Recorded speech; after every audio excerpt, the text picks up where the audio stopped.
How are you, man? Good to see you. Good to see you. That's right. Thank you. Great win over the fight. Thank you. Congratulations, obviously, and a heck of a fight out there. I think everybody was pretty entertained. What did you think being out there in that mess? Fighting for me is like a dream come true. You know, since a kid, I was starting martial arts at 6 years old, taekwondo, karate, kickboxing. My whole life, martial arts was kind of my identity, and I'm just happy to kind of bring back the traditional part in the sense of try to give it a different look and just go out there and be happy and just let everything go. Were you expecting to be that tough of a fight? I mean, Ross showed incredible heart in there. I mean, were you expecting that? Yeah, 100%, of course. I mean, I don't think the UFC puts me with the top strikers for no reason. I believe in my heart that I fought the top fighters in the lightweight division.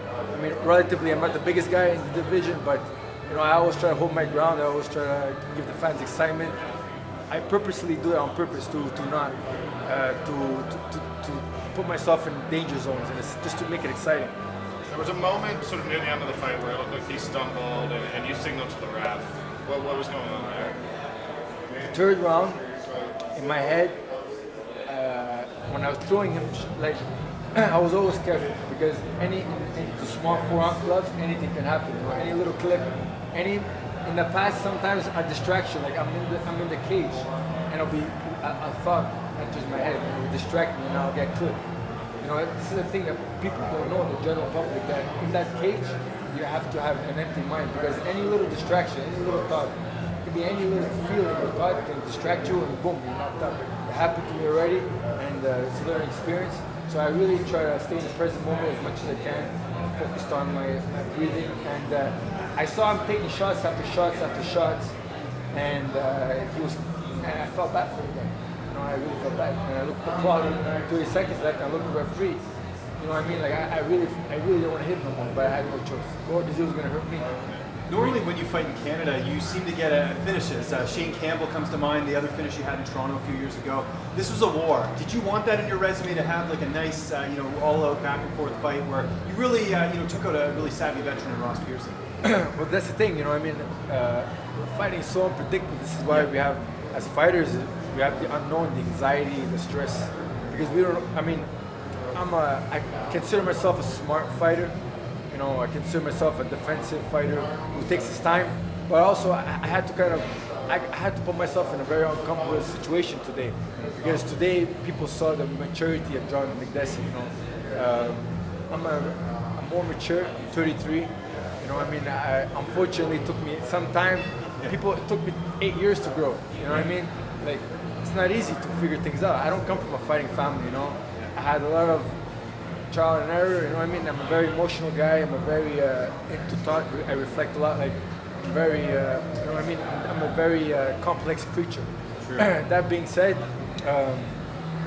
Ross Pearson is very tough. I never throw so much shots. Like my knuckles skin is ripped out. My knuckles are hurting me. I never throw so much shots at a guy, and he kept on coming forward. Did that surprise you that he was able to keep pressing forward with how many shots? 100%. I was exhausted mentally, physically, emotionally. I had to stay smart. I had to stay focused. I kept on listening to my corner, do Rufus, and I had to switch it up a little bit. Sometimes I had to play that the brawler. Then I had to play that stay from the outside, and I study. All I do when I'm alone, all I do is watch fights videos. So it helped me. I feel like it helped me a lot because it's like at the end of the day, this is what we do. We're martial arts. You know what I mean? So we need to adjust, adapt, and improvise. Eddie Alvarez said this week that a fighter can wait his whole career to get that dance partner who allows him to kind of dig deep and show the best version of himself. Do you kind of feel like Ross brought that? Was that guy for you? 100%. I mean, it takes two people to dance, right? It takes two people to dance, and Ross Pearson is a top competitor. Fought the best. He fought the best in the division. And I'm very grateful to share our content. How much credit goes to Duke Rufus and being at Rufus Sport? You look like a different fighter out there. These last two fights now, having Duke in your corner and just the team, it seems like you feel that way too, that you're a different fighter now. I really appreciate that. Duke, he kind of brought back the confidence in a sense where, I don't want to sound negative or, other coaches have their own methods. You know what I mean? Some people don't understand my style, my character, my mentality. Duke really, what makes Duke so special is not only that he comes from a karate, taekwondo background, and his father was in martial arts, his brother, you know, Rick Rufus, kick world champion, Duke Muay Thai champion. It makes things much easier for me because they understand. A lot of coaches don't really understand the fighter. You know what I mean? And he's very passionate, and he really loves you. He really shows it, and I feel it too. Because fighters, it's all about emotion. We feel things. We're not stupid. We're like animal instincts. You know what I mean? So we know when someone's faking, and we know when someone's really genuine. And Duke is very genuine. He does everything from the heart. Yeah. Sorry, and how much momentum did you have heading into this? Your team's been on a roll. Gerald Mershaw getting a win a few weeks ago. Just talk about that a little bit. Just that your team, you know, really winning a lot.